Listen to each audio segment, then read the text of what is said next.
জি, আসসালামু আলাইকুম। সবাই আশা করি ভালো আছেন। দীর্ঘ অনেক যুদ্ধের পরে আবার আমরা নতুন একটি যাত্রা শুরু করতে যাচ্ছি। যে নামটি আমরা আজকে দিয়েছি সেটা হলো লড়াইটা দ্বিগুণ হবে। আপনারা জানেন যে বাংলাদেশের সন্ত্রাস, চাঁদাবাজি এবং দুর্নীতি ব্যাপক হারে বেড়েছে, যেটার বিরুদ্ধে আমাদের নতুন প্রজন্ম লড়াই করে যাচ্ছেন। তো আপনারা গতকালকে আমরা সারাদিনে কি হয়েছে সেই বিষয়টা আমি আপনাদেরকে আপডেট দিতে পারি নাই, যার জন্য আজকে লাইভে আসা। আমরা গতকালকে ইলেকশন ডেটা সকালবেলা একদম শুরু করেছিলাম। সকালে আমরা পল্টনে সেন্টারে গিয়েছিলাম এবং সেখানে সবকিছু ঠিক পেয়েছিলাম। তারপর আস্তে আস্তে বিভিন্ন যে কেন্দ্রগুলো আছে সেখানে আমরা যাওয়া শুরু করি। আমাদের যে জায়গা থেকে সমস্যাগুলো শুরু হয়েছে সেটা হলো মির্জা আব্বাস মহিলা কলেজ। সেখানে আমরা গেলাম, যাওয়ার পরে দেখলাম অনেকগুলো মিডিয়া এবং মিডিয়াগুলোকে একসাথে করে রাখা হয়েছে যে মির্জা আব্বাস সাহেব এখানে আসবেন। এবং পরবর্তীতে আমি সেটা অ্যাভয়েড করে ভিতরে গেলাম। প্রথমে নারীদের সাথে কথা হলো, নারীরা ব্যাপক হারে সেখানে ভোটদানের জন্য উপস্থিত হয়েছিলেন এবং তারা যেটা জানালেন যে তাদের সিরিয়ালটা স্লো করে রাখা হয়েছে, যার জন্য ভিতরে ভোট দিতে তারা দেরি হচ্ছে। পরবর্তীতে আমরা সেখানে আমাদের যারা এজেন্ট জিজ্ঞেস করলাম আপনার কি অবস্থা, কেমন আছেন, কোনো সমস্যা আছে কিনা। উনি জানালেন যে ওনাকে 1 ঘন্টা লেট করে ঢুকতে দেওয়া হয়েছিল এবং সেই 1 ঘন্টাটা ছিল যে মির্জা আব্বাসের গুন্ডা বাহিনী তাকে 1 ঘন্টা লেট করে ঢুকতে দিয়েছিল। এটা কোনো প্রশাসনিক ব্যক্তি বা যারা ছিল তারা কিন্তু বাধাগ্রস্ত সৃষ্টি করেনি। এর পরবর্তীতে আপনারা একটা ইত্তেফাকের যে নিউজ লাইভে আপনারা দেখেছিলেন যে আমাকে অবরুদ্ধ করে রাখা হয়েছিল। প্রথমে আমি রেলওয়ে কলোনি যে স্কুলটা আছে স্কুলে ঢুকলাম। ঢোকার পরে যে আমার সাথে 2 জন তারা অ্যালাউ করেছিল প্রশাসনের জায়গা থেকে যে আপনি 2 জনকে নিয়ে ঢুকতে পারবেন কেন্দ্র পরিদর্শনে। আমি যখন ভিতরে গেলাম প্রথমেই এক ব্যক্তিকে দেখলাম, তার হাতে হলো সিল দেওয়া, অর্থাৎ সাইনটা লাগানো। তাকে জিজ্ঞেস করলাম আপনি ভোট দিয়েছেন কিনা। উনি বললেন হ্যাঁ ভোট দিয়েছি। তো আমি বললাম আপনার এখানে কাজ কি। উনি বললাম যে আমি এখানে পরিদর্শন করতেছি।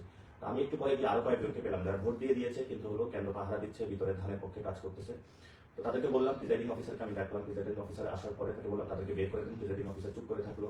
এর মধ্যে ধানের শীষে যে একজন এজেন্ট আছে সেও আমার কাছে চলে আসলো। আসার পরে বললো যে আপনি এখানে ঢুকছেন কেন। আমি বললাম আমি যেহেতু প্রার্থী আমার তো পরিদর্শনের সুযোগ আছে।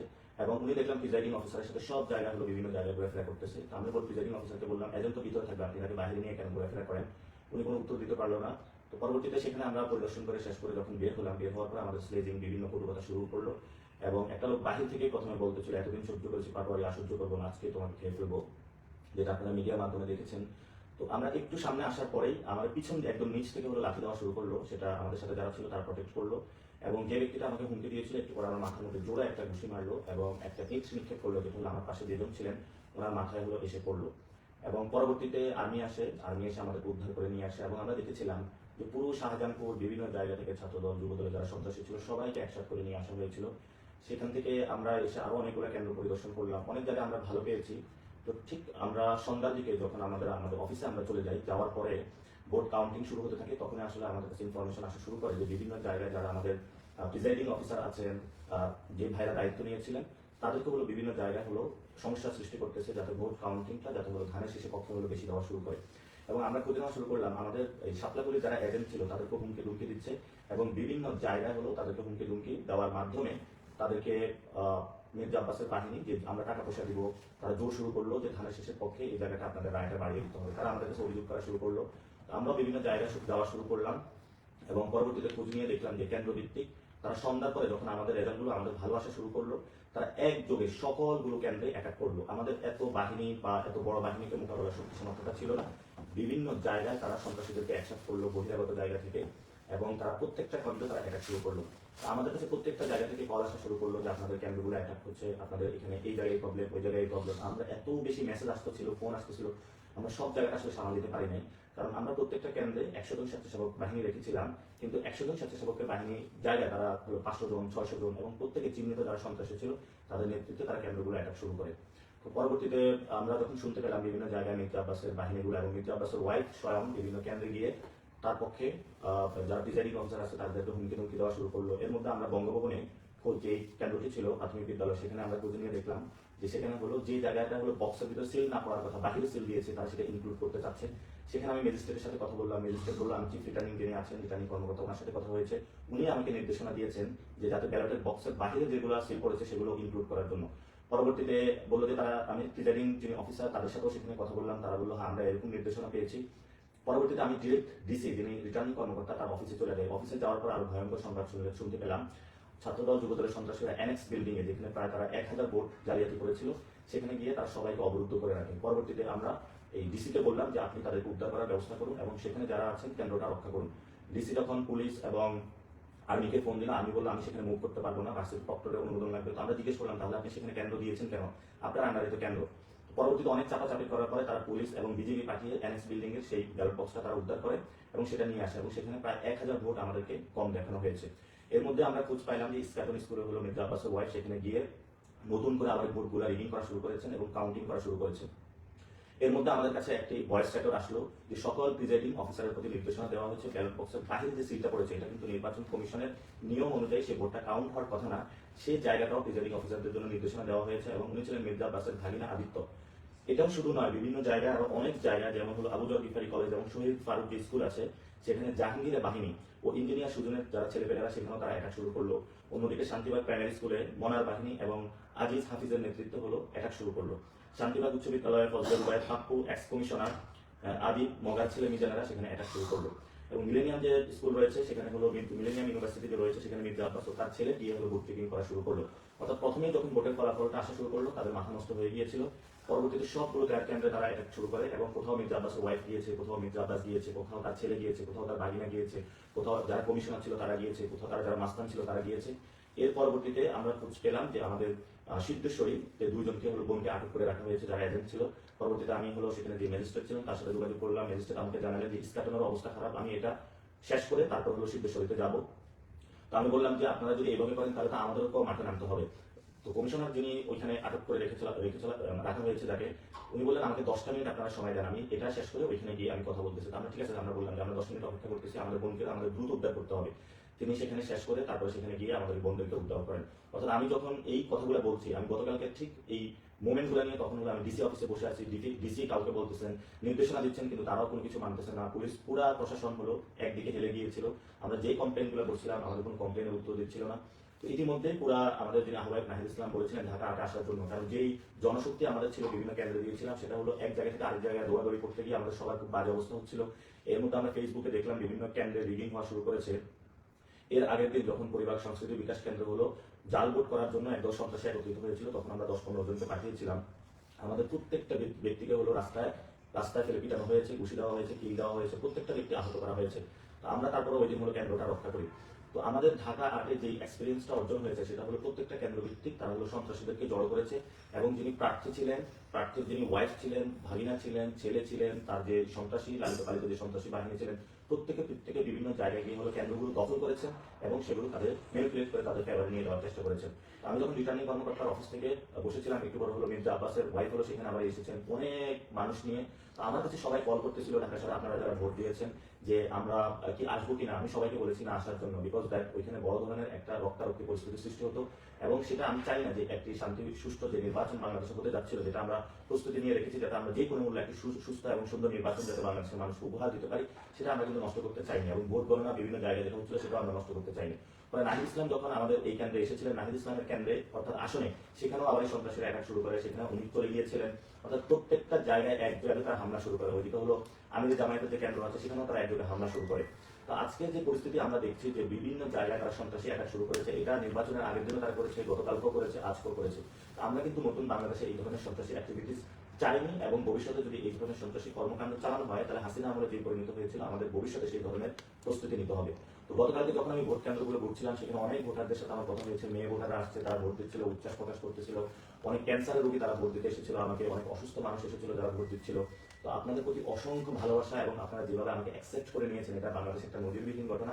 আমি সবাইকে আপনাদের আমার অন্তরের অন্তঃস্থল থেকে আপনাদেরকে ভালোবাসা এবং মোবারক জানাচ্ছি। আপনারা নতুন বাংলাদেশে যে লড়াইটা শুরু করেছেন সেই লড়াই আমরা ঐক্যবদ্ধভাবে ঐক্যজোট হয়েছি এবং নতুনভাবে আমরা এই লড়াইটা আরো দ্বিগুণ গতিতে শানিত করবো যাতে নতুন বাংলাদেশ আমরা গঠন করতে পারবো। আপনারা আমাদেরকে প্রশ্ন করেছেন যে আমরা যেহেতু নির্বাচন এই পর্যায়ে চলে এসেছি, রিডিং এর মাধ্যমে আমাদেরকে হারিয়ে দেওয়া হয়েছে, যেখানে আমরা জয়লাভ করেছি, তাহলে আমাদের প্রস্তুতিটা কেমন হবে, নতুন বাংলাদেশ আমরা কিভাবে গঠন করবো।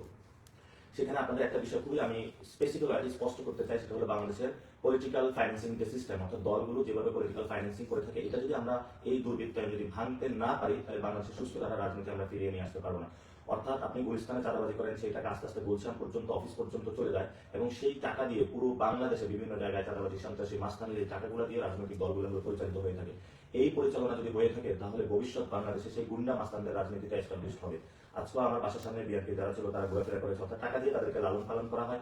এবং গতকালকে আমাদের রমনাতে 2 জনকে আহত করা হয়েছে, আজকেও 2 জনকে আহত করা হয়েছে। যারা এখানে আমাদের ক্যাম্পেইনে যুক্ত হয়েছিলেন তাদেরকে দোকান থেকে তুলে নেওয়া হচ্ছে এবং গিয়ে বলা হচ্ছে যে আমাদের 10 লাখ টাকা দাও, তাহলে আমাদের ছেলেদেরকে নিবৃত্ত করা হবে, তোমার দোকানে ভাঙচুর করা হবে না, আদারওয়াইজ তোমার দোকান ভাঙচুর করে আমরা শেষ করে দিব। আমরা এই পরিস্থিতির মধ্য দিয়ে যাচ্ছি। আজকে আমাদের সদস্য সচিব আক্তার হোসেনের ওইখানে হামলা হয়েছে, সার্ভিসের এখানে হামলা হয়েছে, বিভিন্ন জায়গায় হামলা হচ্ছে। তো হামলা মামলার মধ্য দিয়ে আমরা চলছি। হাসিনা আমলে আমাদের এই অবস্থার মধ্য দিয়ে গিয়েছিলাম, এখন তারেক রহমানের যে বাংলাদেশ, সেখানেও আমরা এই পরিস্থিতির মধ্য দিয়ে যাচ্ছি। তো নতুন বাংলাদেশে যেটা আমরা বলতে চাচ্ছি যে আমরা লড়াইটা দ্বিগুণ করবো। নাসিরুদ্দিন যেভাবে আপনাদের দোকানে গিয়ে চা খেয়েছেন, আপনাদের বাসায় গিয়েছেন, আপনাদের সাথে ক্যাম্পেইন করেছেন, আলোচনা করেছেন, নতুন বাংলাদেশের গঠনের স্বপ্নগুলো বলেছেন, ঠিক তেমনি ভাবে আপনারা আমাকে সেভাবে পাবেন। মসজিদগুলোতে নামাজে পাবেন, মা বোনদের সাথে আড্ডায় পাবেন, এবং রাস্তার পাশে যে দোকানে চায়ের টেবিল, সে চায়ের টেবিলে আড্ডায় পাবেন, যেখানে আমরা নতুন বাংলাদেশের স্বপ্নগুলো বুনবো। এবং ঢাকা 8-এ আমি বলেছিলাম যে চাঁদাবাজ, সন্ত্রাস এবং দুর্নীতির বিরুদ্ধে আমাদের লড়াইটা চলবে। ইনশাআল্লাহ আমাদের লড়াইটা চলবে। আমাদের লড়াই কোনোভাবেই বন্ধ করা যাবে না। আপনারা সবাই যে যার জায়গা থেকে মোবাইলগুলো প্রস্তুত রাখবেন। যদি কোনো ভাইকে আহত করা হয় বা কোনো আনইউজুয়াল আপনারা অ্যাক্টিভিটিস গুলো দেখেন, সেই অ্যাক্টিভিটিস গুলোর বিরুদ্ধে আপনারা সেখানে প্রতিবাদ জারি রাখবেন। কিন্তু আমার যে একটা এক্সপিরিয়েন্স, ইনকিলাব মঞ্চ যখন আন্দোলন ডাক দিয়েছিল, সেখানে শেষ দিন আমি রাজু ভাস্কর্য সবাইকে গিয়ে নিয়ে বসেছিলাম, কারণ আমাদের যেই জনশক্তি ছিল সেটা দিয়ে যদি পুলিশের সাথে আমরা সেখানে মারামারিতে যেতাম, এটা কিন্তু আমাদের ঠিক হতো না। কারণ পুলিশ খুবই ব্রুটাল ওয়েতে আমাদের উপরে অ্যাটাক করেছিল এবং সবাইকে, আমি তখন যারা বিভিন্ন জায়গায় আটকে গিয়েছিল সবাইকে নিরাপদ করে বাড়িতে পাঠিয়ে দেওয়া হয়েছিল। আমি ইনকিলাব মঞ্চের জাবের সাথে কথা বলেছিলাম, জুমার সাথে কথা বলেছিলাম, তারা যে দিক নির্দেশনা দিয়েছিল সেটাই আমরা পালন করেছিলাম। তো গতকালকে যদি সবাই আমরা ফিল্ডে আসতাম, সেই ধরনের একটি রক্তক্ষয়ী সংঘর্ষ বাংলাদেশের অভ্যুদয় করতো, যেটা আমি কখনোই চাইনি। কারণ আমরা যারা তরুণরা রয়েছে, আমরা নতুন একটি বাংলাদেশ চাই, যে বাংলাদেশে আমরা কোনো সন্ত্রাসী, রক্তপাত, হানাহানি, রাহাজানি আমরা চাই না। এখানে আমরা সুন্দরভাবে বসবাস করতে চাই, প্রত্যেকে নিরাপত্তা দিতে চাই, প্রত্যেকের সাথে ভালোবাসার সহিত বসবাস করতে চাই। তো আমরা ঢাকা 8-এ যে বিষয়টি করবো সেটা হলো, আমাদের যে 8 দফা ইস্তেহার দেওয়া হয়েছে শহীদ ওসমান হাদি ভাইয়ের হত্যার বিচার, সেই বিচার নিয়ে আমরা মাঠে অ্যাক্টিভিটি চালাবো এবং আমরা ভোকাল থাকবো। আপনারা দেখেছিলেন যখন ইনকিলাব মঞ্চ মাঠে নেমেছিল, তখন বলা হয়েছিল যে ইলেকশন বানচাল করার জন্য। এখন তো ইলেকশন হয়েছে, তাহলে এখন কেন শহীদ ওসমান হাদি ভাইয়ের হত্যাকাণ্ডের বিচার নিয়ে কথা বলছে না তারা? আমি তারেক রহমানের প্রতি অনুরোধ জানাবো, আপনি যে প্রথম যে ভাষণটা দিবেন, সেই ভাষণে অবশ্যই শহীদ ওসমান হাদি ভাইয়ের হত্যাকাণ্ডের বিচারের নিয়ে আপনার প্রতিশ্রুতি থাকতে হবে। সাথে সাথে বাংলাদেশের সন্ত্রাস, চাঁদাবাজি, দখলদারিত্ব, মাঝখানে যে রাজনীতি চলছে সেটার বিরুদ্ধে স্টেটমেন্ট থাকতে হবে। কারণ আপনি বলেছিলেন আপনি নতুন বাংলাদেশ গঠন করতে চান। আপনারা জানেন যে আমাদের ঢাকা মেডিকেল থেকে বিভিন্ন জায়গায় স্বাস্থ্য ব্যবস্থা ভেঙে পড়েছে, যার কারণে আমাদের ইন্ডিয়াতে যেতে হয়। সেই জায়গায় যদি আমরা নতুনভাবে বাংলাদেশের স্বাস্থ্য ব্যবস্থা গড়ে তুলতে পারি, তাহলে হয়তো বা বিদেশি যারা দেশগুলো রয়েছে সেখানে আমাদের শরণাপন্ন হতে হবে না। আপনারা জানেন অনেক আমাদের আহত ভাই হয়েছিল, যাদেরকে আমরা বাংলাদেশে চিকিৎসা দিতে পারি না, বিদেশে পাঠাতে হয়েছিল। তো বাংলাদেশে যদি চিকিৎসা ব্যবস্থা উন্নত থাকতো, অনেক ভাইকে আমরা রক্ষা করতে পারতাম। আমরা সেখানে শিক্ষার কথা বলেছি, যেখানে বিকারুন্নেসা, সিদ্ধেশ্বরী, বিভিন্ন স্কুল কলেজগুলোতে শিক্ষা বাণিজ্য হয়, সেই ভর্তি বাণিজ্য আমরা বন্ধ করার কথা বলেছি। আমাদের সেই লড়াইগুলো চলমান থাকে, যেখানে ভর্তি বাণিজ্য হবে সেখানে আমরা যাবো, যেখানে সন্ত্রাস হবে সেখানে আমরা যাবো, দখলদারিত্ব, চাঁদাবাজি হবে সেখানে আমরা যাবো এবং আমাদের প্রতিবাদগুলো চালিয়ে যাবো। আমরা প্রতিবাদ থেকে এক চুলো ইনশাআল্লাহ সরবো না। কারণ এই নাসিরুদ্দিন পাটোয়ারি যতদিন জীবিত থাকবে, ততদিন দ্বিগুণ শক্তিতে চাঁদাবাজি, সন্ত্রাস এবং দখলদারিত্বের বিরুদ্ধে তার লড়াইটা চালিয়ে যাবে। সবাই আপনারা পাশে থাকবেন। যদি সবাই পাশে থাকেন, আমরা সবাই একসাথে ঐক্যবদ্ধভাবে নতুন বাংলাদেশ গঠন করতে পারি, তাহলে ভারতীয় আধিপত্যবাদ থেকে আমরা মুক্তি পাবো এবং আমাদের যারা নারী সমাজ রয়েছে তাদের জন্য নতুন একটি বাংলাদেশ গঠন করতে পারবো, আলেম ওলামাদের জন্য একটি নতুন বাংলাদেশ গঠন করতে পারবো। আপনারা জানেন যে বাংলাদেশের অর্থনৈতিক কাঠামো ভেঙে পড়েছে, পণ্যের দাম বেড়ে গিয়েছে, সামনে রমজান আসছে। এই রমজানে তারেক রহমান এবং যারা সরকার গঠন করবে তাদেরকে অবশ্যই এটা প্রতিশ্রুতি দিতে হবে বাংলাদেশের সামনে যে এই রমজানে কোনো ধরনের সিন্ডিকেট তারা রাখবে না। যদি সেই আবার পুরাতন সিন্ডিকেট গুলো তারা ফিরিয়ে আনার চেষ্টা করে, তাহলে আমরা শক্ত হাতে এর প্রতিবাদ করবো ইনশাআল্লাহ। আমাকে অনেক ধরনের হুমকি ধামকি দেওয়া হচ্ছে এবং আমার বাসার পিছনে পাশে সব জায়গায় তারা লোক নিয়োজিত করে রেখেছে, বিভিন্ন যে আন্ডারগ্রাউন্ড সন্ত্রাসী তাদেরকে তারা অ্যাক্টিভ করেছে। এবং আপনারা আজকে দেখেছেন, আমি গতকালকে বলেছিলাম লাঙ্গল এবং ধান একাকার হয়ে গিয়েছে এবং লাঙ্গলের মধ্য দিয়ে আওয়ামী লীগ আসতেছে, আওয়ামী লীগের মধ্য দিয়ে ভারত বাংলাদেশে আবার তার সেই যে অ্যাগ্রেসিভ অ্যাটাক সেটা শুরু করবে। তো আজকে আপনারা দেখেছেন আওয়ামী লীগের একটি কেন্দ্র উদ্বোধন করা হয়েছে, অফিস উদ্বোধন করা হয়েছে, অর্থাৎ তাদের সাথে একটা চুক্তি হয়েছিল, প্রিয় আওয়ামী লীগ তোমরা আমাদেরকে ভোট দিবা এবং ভোটের মধ্য দিয়ে তোমাদের সকল যে অফিসগুলো রয়েছে আমরা করে দিব। আমরা বাংলাদেশে বেঁচে থাকতে একটা আহ্বান জানাচ্ছি, বাংলাদেশে আমরা যতদিন থাকবো ততদিন আওয়ামী লীগের বিচার হওয়া পর্যন্ত, বিচার যে রায় দিবে অর্থাৎ জনগণের মধ্যে তাদের যে রায় আসবে সেই রায় বাস্তবায়িত হওয়া পর্যন্ত তাদের কোনো অফিস তারা খুলতে পারবে। এবং আওয়ামী লীগের যে আমরা যারা শহীদ হয়েছিল, আহত হয়েছিল, তাদের হত্যাকাণ্ডের বিচার হওয়ার পরে আওয়ামী লীগের বিষয়ে বাংলাদেশের মানুষ সিদ্ধান্ত নেব। এবং আপনারা জানেন যে সংস্কার প্রক্রিয়া হাবুর যেটা এসেছে সেটাতে বাংলাদেশে জয়ী হয়েছে এবং জনগণ অভূতপূর্ব সাড়া দিয়েছে। কিন্তু আমরা শুনতে পাচ্ছি 200 এর বেশি আসন পাওয়ার কারণে বিএনপি এই বিষয়টা বানচাল করার চেষ্টা করবে। আমরা সেই জায়গায় এই দলকে বলবো বানচাল করার চেষ্টা করবেন না। কারণ হাসিনা আমলে আমরা দেখেছিলাম তারা যখন জনগণের বিরুদ্ধে গিয়েছিল তাদের অনেক বড় রাজত্ব ছিল, সেই রাজত্বগুলো খান খান হয়ে গিয়েছিল। তো আপনারা যতই বড় রাজত্বের স্বপ্ন দেখেন না কেন, এই স্বপ্নগুলো ঘুমের মধ্যেই দেখেন। বাংলাদেশে এই রাজত্ব ভাঙতে বেশি দিন সময় লাগবে না বাংলাদেশের মানুষের। আমি পুরো বাংলাদেশের মানুষকে ঐক্যবদ্ধ হওয়ার আহ্বান জানাচ্ছি, বিশেষত প্রিয় জেনজি এবং যারা তরুণ প্রজন্ম, আমরা জানি আপনারা দুর্নীতির বিরুদ্ধে আছেন, সন্ত্রাসের বিরুদ্ধে আছেন, চাঁদাবাজের বিরুদ্ধে আছেন, দখলদারিত্বের বিরুদ্ধে আছেন। এই লড়াইটা আমাদের থামানো যাবে না। এই লড়াইটা আমাদের কারো একার না, এই লড়াইটা আমাদের সবার। এবং আমরা জানি আমাদের যারা সিনিয়র সিটিজেন রয়েছেন, তারা এস্টাবলিশমেন্টের অংশের মধ্যে রয়েছেন। এই নির্বাচনটা ছিল ওল্ড ভার্সেস নিউ, অর্থাৎ এস্টাবলিশমেন্টে যারা রয়েছেন তারা নতুনদেরকে মানতে পারে নাই। সেখানে নির্বাচন যে প্রক্রিয়া, এটা একটা আই ওয়াশিং লোক দেখানো কাজ করা হয়েছে, যেখানে বড় ধরনের ইঞ্জিনিয়ারিং করা হয়েছে। সেগুলো দেশবাসীর সামনে স্পষ্ট, আপনাদের সামনে স্পষ্ট। সেই জায়গা থেকে আমরা বলবো নতুন বাংলাদেশে এই নির্বাচন প্রক্রিয়া ঠিক করতে হবে। যে নির্বাচন প্রক্রিয়ার মধ্য দিয়ে যারা বিজয়ী তারাই সত্যিকার অর্থে বিজয়ী হবে। পেশি শক্তির রাজনীতি থেকে বেরিয়ে আসবো, আমরা দখলদারিত্বের রাজনীতি থেকে বেরিয়ে আসবো এবং সন্ত্রাসের যে রাজনীতি সেটা থেকে আমরা বেরিয়ে আসে নতুন একটি বাংলাদেশে ইনশাল্লাহ সবাই যোগ দিব। আপনারা সবাই ঐক্যবদ্ধ থাকবেন। বিশেষত প্রিয় মা এবং বোনেরা, আপনারা অনেক কষ্ট করেছেন, অনেকে মেহেদি উৎসব করেছেন, অনেকে রোজা রেখেছেন, অনেকে নফল নামাজ পড়েছেন। প্রিয় বাবারা, আপনারা অনেকে কান্না করেছেন জায়নামাজে, আপনারা অনেকে রোজা রেখেছেন। আমি এই ঋণ কখনো আপনাদের শোধ করতে পারবো না। আমি শুধু একটা বিষয় দিয়ে শোধ করবো, আমি আপনারা যেই লড়াই আমাকে সহযোগিতা করেছেন সেই লড়াইটা ইনশাল্লাহ আমি চালিয়ে যাব। আপনারা যেভাবে মসজিদের বারান্দা আমাকে পেয়েছেন সেভাবেই পাবেন, রাজপথে যেভাবে স্লোগানে পেয়েছেন সেভাবেই পাবেন, যেভাবে ক্যাম্পেইনে অন্যায়ের বিরুদ্ধে আমাকে পেয়েছেন সেভাবেই পাবেন। যারা সন্ত্রাস, চাঁদাবাজি এবং দখলদারিত্ব করেও ইলেকশন ইঞ্জিনিয়ারিং মধ্যে মাসল পাওয়ারের মাধ্যমে সংসদে যাচ্ছে, আমরা ভবিষ্যৎ বাংলাদেশে তাদেরকেও দেখে নিব। উসমান হাদি ভাই বলে গিয়েছিলেন তাদের ঘুম হারাম করে দেওয়ার জন্য আমরা সত্যিকার অর্থে তাদের ঘুম হারাম করে দিব এবং নতুন বাংলাদেশ গঠন করব। আমরা আজকে দেখতে পাচ্ছি প্রশাসনের অনেকেই নতুন করে আগ্রহী হয়েছেন অত্যাচারের স্টিম রোলার চালানোর জন্য। প্রিয় ভাই, আমরা আপনাদেরকে বলবো, আপনাদের দেখেছেন কত নির্যাতনের মধ্য দিয়ে আমরা গিয়েছি। আর নয় নির্যাতন, জল কামান, লাঠির বাড়ি, এবার দ্বিগুণ গতিতে আমরা ফেরত দেব। প্রশাসনের বাইরেকে আমরা বলবো, এই কল্পনা ভুলেও করবেন না যে নতুন বাংলাদেশের তরুণ প্রজন্মের পিঠের মধ্যে আঘাত করে তাদের রক্তাক্ত করে আপনারা পার পেয়ে যাবেন। আমরা পুলিশ সংস্কারের কথা বলেছি, আপনাদের বিচার এখনো হয়নি। বিচার প্রক্রিয়ার মধ্য দিয়ে প্রত্যেকটা হত্যাকাণ্ডের বিচার প্রক্রিয়ার মধ্য দিয়ে যাবে। আওয়ামী লীগের উদ্দেশ্যে বলবো, অনেক ষড়যন্ত্র করেছে দিল্লিতে বসে বসে। বাংলাদেশের মানুষ এই ষড়যন্ত্রের জবাব দিয়েছে। আমরা ইলেকশন করতে সফল হয়েছি, বাংলাদেশের মানুষ। সেই জায়গায় আমরা জাতীয় পার্টি এবং আওয়ামী লীগের কফিন কবরস্থ হয়ে গিয়েছে। নতুন করে আর নাড়াচাড়া দেওয়ার কোনো কারণ নাই, গন্ধ ছড়াবে। এই জন্য আওয়ামী লীগ এবং জাতীয় পার্টিকে বলবো বিচারের মুখোমুখি হন। আর আমরা তারেক রহমানকে বলবো, কোনোভাবেই আওয়ামী লীগকে পুনর্বাসন করার চিন্তা করবেন না। এটা বাংলাদেশের মানুষ কোনোভাবেই মেনে নিবে না। অ্যাটলিস্ট আমরা যারা রয়েছি তরুণ প্রজন্ম, আমরা কখনো মেনে নিব না। আমরা এই লড়াইটা আরো দ্বিগুণ গতিতে চালিয়ে যাব, নতুন বাংলাদেশ গঠন করব। যারা এই ক্যাম্পেইনে 40 দিনের ক্যাম্পেইনে আমাদের সাথে ছিলেন, প্রথমে আমাদেরকে বলা হয়েছিল আমাদের নাকি জামানত বাজেয়াপ্ত হবে। একদম কানের পাশ দিয়ে হলো আঘাতটা গিয়েছে।